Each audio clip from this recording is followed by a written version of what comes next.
सबसे पहले मैं आपका धन्यवाद करना चाहता हूं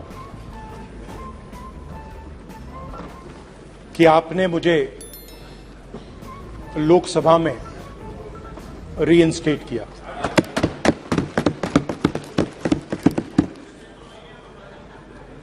और पिछली बार जब मैं बोला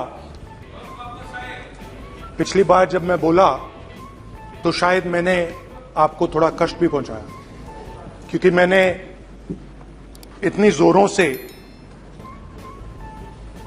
अदानी जी पे फोकस किया कि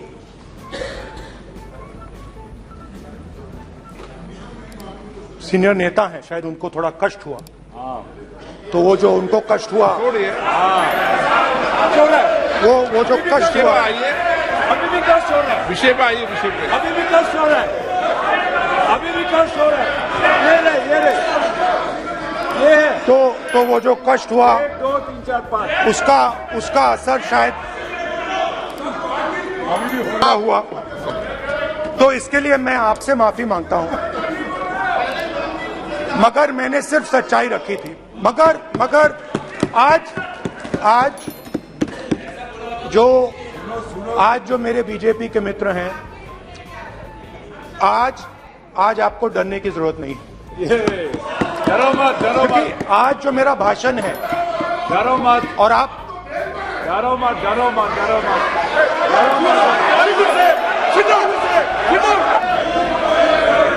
तो आज कोई घबराने की जरूरत नहीं है। आज मैं अपना भाषण, मेन जो भाषण है, वो अदानी जी पे नहीं बोलने जा रहा हूं। आप छोड़िए। तो आप रिलैक्स कर सकते हैं, आप शांत रह सकते हैं,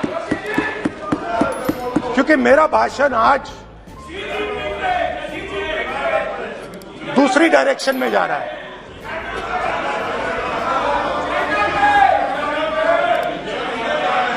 रूमी ने कहा था जो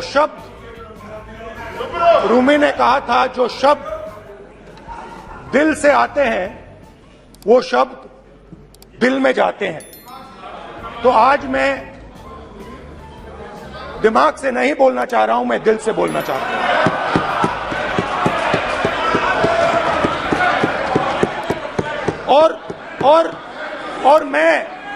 और मैं आज आप लोगों पर इतना आक्रमण नहीं करूंगा। मतलब एक दो गोले जरूर मारूंगा, मगर इतना नहीं मारूंगा। तो आप रिलैक्स कर सकते हैं। डरिए मत। पिछले साल 130 दिन के लिए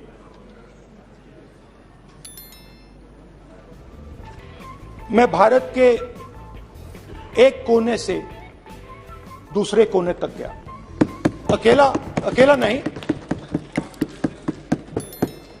बहुत सारे लोगों के साथ।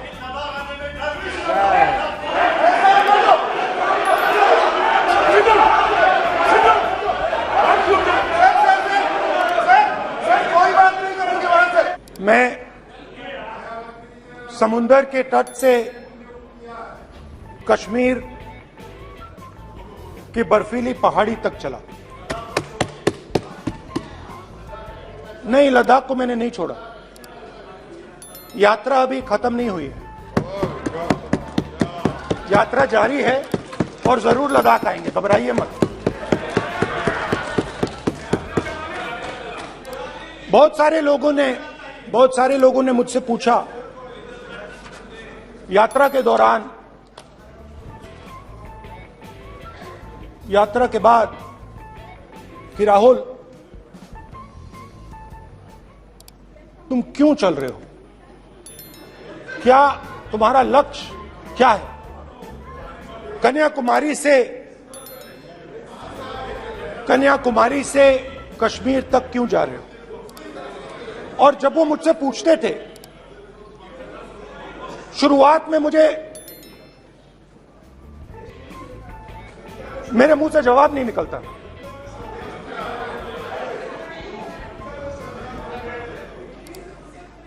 शायद मुझे ही नहीं मालूम था कि मैंने ये यात्रा क्यों शुरू की। जब मैं कन्याकुमारी से शुरू हुआ, मैं सोच रहा था मैं हिंदुस्तान को देखना चाहता हूं, समझना चाहता हूं, लोगों के बीच में जाना चाहता हूं, मगर गहराई से मुझे मालूम नहीं था।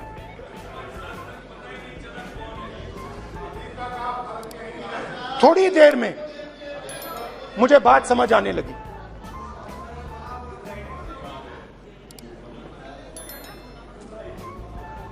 जिस चीज से मुझे प्यार था, जिस चीज के लिए मैं मरने को तैयार हूं, जिस चीज के लिए मैं मोदी जी की जेलों में जाने को तैयार हूं, जिस चीज के लिए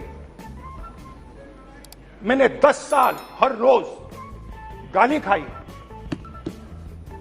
उस चीज को मैं समझना चाहता था। ये है क्या? जिस चीज ने मेरे दिल को इतनी मजबूती से पकड़ रखा था, उसको मैं समझना चाहता। शुरुआत में जैसे मैंने शुरू किया, सालों से मैं हर रोज 8-10 किलोमीटर दौड़ता हूं। तो मेरे दिमाग में था कि अगर मैं 10 किलोमीटर दौड़ सकता हूं तो 25 किलोमीटर चलने का क्या मतलब? कोई बड़ी बात नहीं। ये मैंने सोचा था। आज मैं उस भावना को देखूं तो वो अहंकार था कि मैं ये कर सकता, ये कुछ नहीं है। तो मेरे दिल में उस समय अहंकार था। और शुरुआत में जब मैं चल रहा था, कोई किसान आता था, मैं एकदम पहले उसको अपनी बात बताता था कि आपको ये करना चाहिए, आपको इस प्रकार से काम करना चाहिए। मगर इतने लोग आए, हजारों लोग आए कि थोड़ी देर में मैं बोल नहीं पाया। जो मेरे दिल में बोलने का डिजायर था वो बंद हो गया। बोल ही नहीं पाया क्योंकि इतने लोगों से बोलना था। और एक सन्नाटा सा छा गया। भीड़ की आवाज थी, भारत जोड़ो, भारत जोड़ो, भारत जोड़ो। और जो मेरे से बात करता था उसकी आवाज में सुनता गया।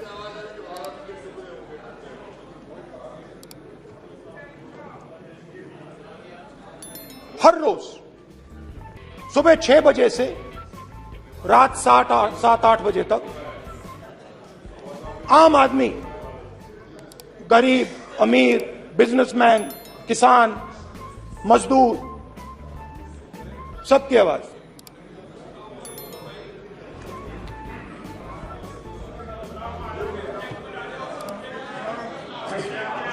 आ रहा हूं।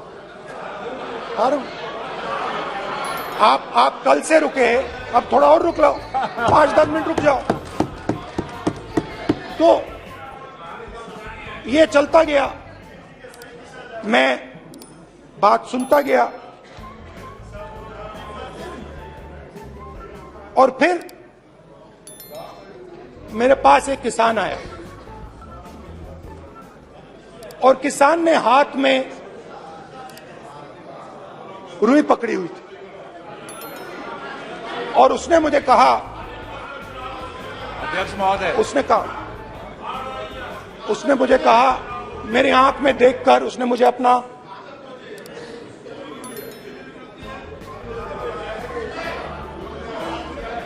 वो रुई का बंडल दिया और उसने कहा, राहुल जी, यही बचा है मेरे खेत का, मेरे खेत का यही बचा है और कुछ बचा नहीं है। मैंने उससे जो मैं नॉर्मली सवाल पूछता था, भैया आपको बीमा का पैसा मिला, वो पूछा। बीमा का पैसा मिला, वो पूछा। और किसान ने मेरा हाथ पकड़ा। किसान मुझे कहता है कि नहीं राहुल जी, मुझे बीमा का पैसा नहीं मिला। हिंदुस्तान के बड़े उद्योगपतियों ने वो मुझसे छीन लिया। मगर इस बार बड़ी अजीब सी चीज हुई। जब मैंने किसान को देखा और वो मुझसे बोल रहा था, तो जो उसके दिल में दर्द था वो मेरे दिल में आया। जो उसके आंखों में शर्म थी जब वो अपनी बीवी से बात करता था, वो शर्म मेरी आंखों में आई। जब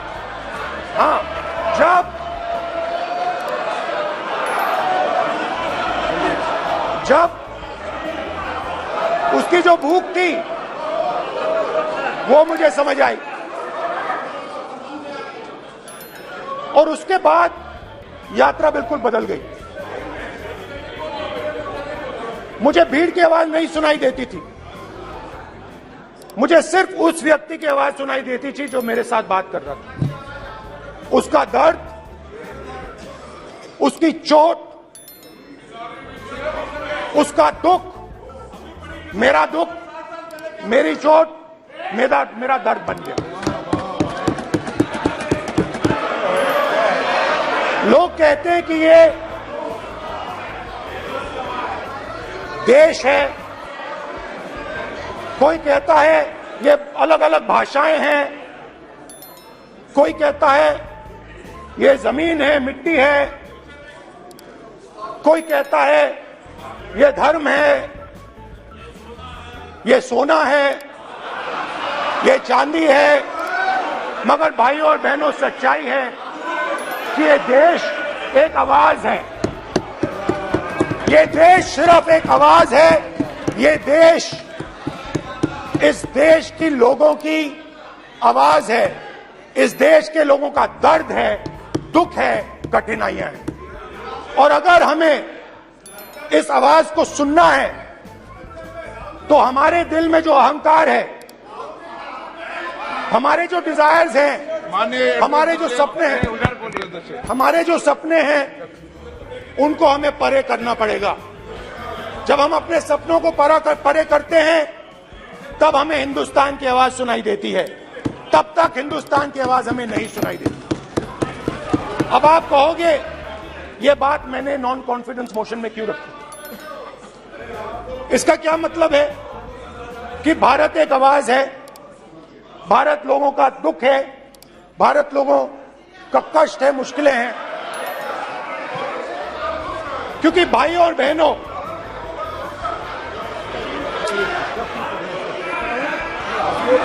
अध्यक्ष महोदय, और पूरा सूद समेत जवाब तुमको मिलेगा। फिर पूरा सूद समेत जवाब देंगे सर। भारत एक आवाज है, भारत इस देश के सब लोगों की आवाज है। और अगर हम उस आवाज को सुनना चाहते हैं, हमें अहंकार को, नफरत को मिटाना पड़ेगा। स्पीकर सर, कुछ ही दिन पहले मैं मणिपुर गया। हमारे प्रधानमंत्री नहीं गए, आज तक नहीं गए, क्योंकि उनके लिए मणिपुर हिंदुस्तान नहीं है।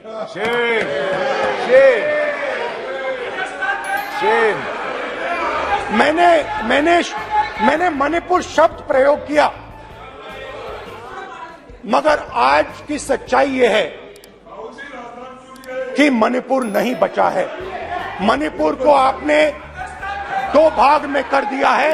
मणिपुर को आपने बांट दिया है, तोड़ दिया है। मैं मणिपुर में रिलीफ कैंप्स में गया। रिलीफ कैंप में आज जा रहा हूं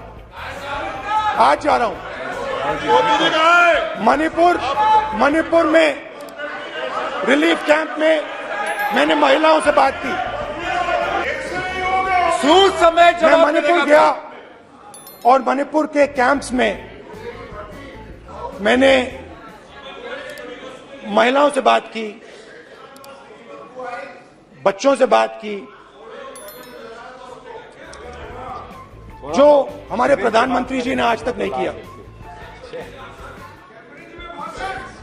एक महिला मुझे कहती है, मैंने उनसे पूछा, बहन क्या हुआ आपके साथ?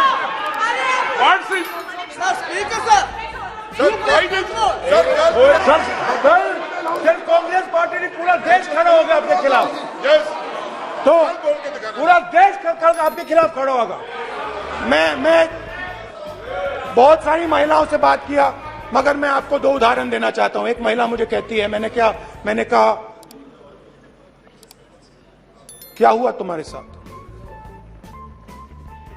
कहती है, मेरा छोटा सा बेटा, का सम्मान करें प्लीज। ये सम्मान, एक ही बच्चा था मेरा, कोई शर्म कर लो गल एक ही बच्चा था मेरा, मेरे सामने, मेरे आंखों के सामने उसको गोली मारी है। मैं पूरी रात, आप सोचिए, आप अपने बेटों के बारे में सोचिए, मैं पूरी रात उसकी लाश के साथ लेटी रही। झूठ नहीं, झूठ आप बोलते हो, झूठ मैं नहीं बोलता हूं। मैं पूरी रात उसकी लाश के साथ लेटी रही और फिर मुझे डर लगा, मैंने अपना घर छोड़ दिया, जो भी मेरे पास था वो मैंने छोड़ दिया। मैंने उनसे पूछा, कुछ तो लाई होगी? कहती है, नहीं, सिर्फ मेरे जो कपड़े हैं ये मेरे पास हैं। और फिर इधर उधर ढूंढती है और एक फोटो निकालती है और मुझे कहती है, यही मेरे पास अब बची है।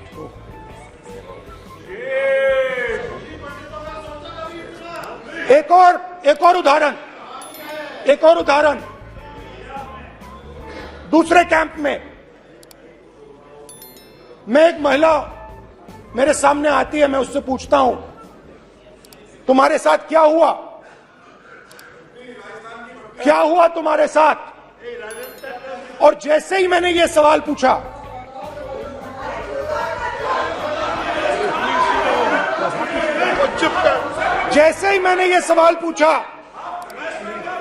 आप महिला का दर्द नहीं सुन सकते, महिलाओं का दर्द नहीं सुन सकते, महिलाओं का दर्द सुनने का आपका धैर्य नहीं है।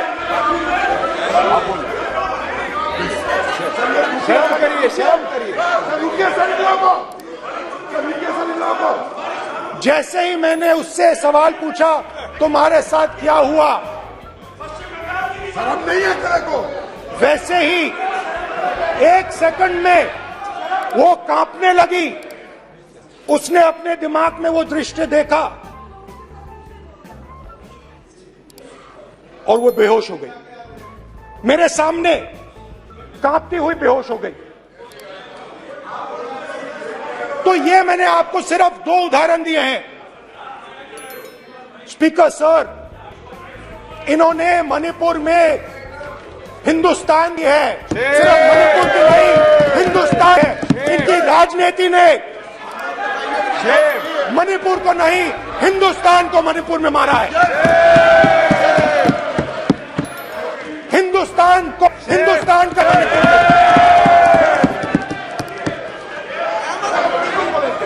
हाँ, क्या बोल रहे हैं? आप बोलिए। अरे भाई, क्या बात है? क्यों बात नहीं कर सकते? क्या बात करते हैं? इन्होंने, राहुल गांधी ने आज सदन में पानी पी रहे हैं भाई। आप क्या बात करते? बैठो सर, ये राहुल गांधी ने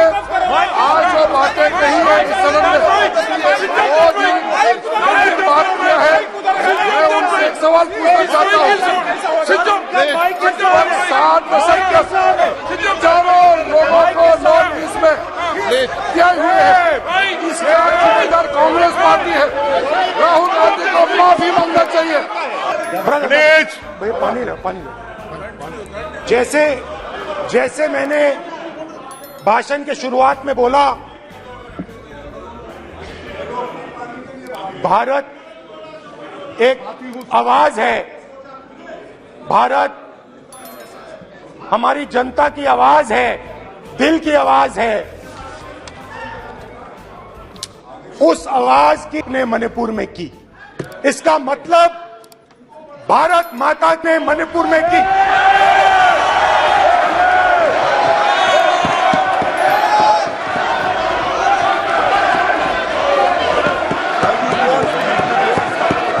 भारत माता को मारा आपने, मणिपुर के लोगों को मारकर भारत की है। आप देशभक्त नहीं हो, आप देश प्रेमी नहीं हो, आप मणिपुर में की। प्लीज एक मिनट, प्लीज बैठिए, प्लीज बैठिए। आप बोल रहे फिर आप भारत माता के रखवाले नहीं हो, आप भारत माता के हत्यारे हो। प्लीज माननीय सदस्य प्लीज। देखिए माननीय सदस्यगण, प्लीज माननीय सदस्यगण, भारत मां हमारी मां है, हमें सदन में बोलते समय संयम बरतना चाहिए। मेरा अपनी मां की हत्या की बात कर रहा हूं, मैं मणिपुर में अपनी मां की हत्या की बात कर रहा हूं, मैं आदर से बोल रहा हूं। आपने मेरी मां की हत्या की मणिपुर में। एक मेरी मां यहां बैठी है, दूसरी मां को आपने मणिपुर में मारा है।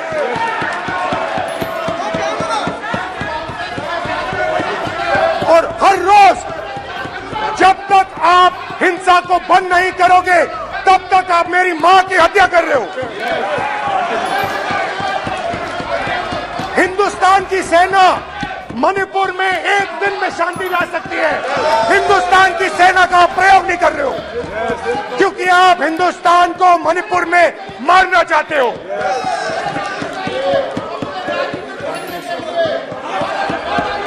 तो अगर नरेंद्र मोदी जी हिंदुस्तान की आवाज नहीं सुनते हैं, अगर हिंदुस्तान के दिल की आवाज नहीं सुनते हैं, तो किसकी आवाज सुनते हैं?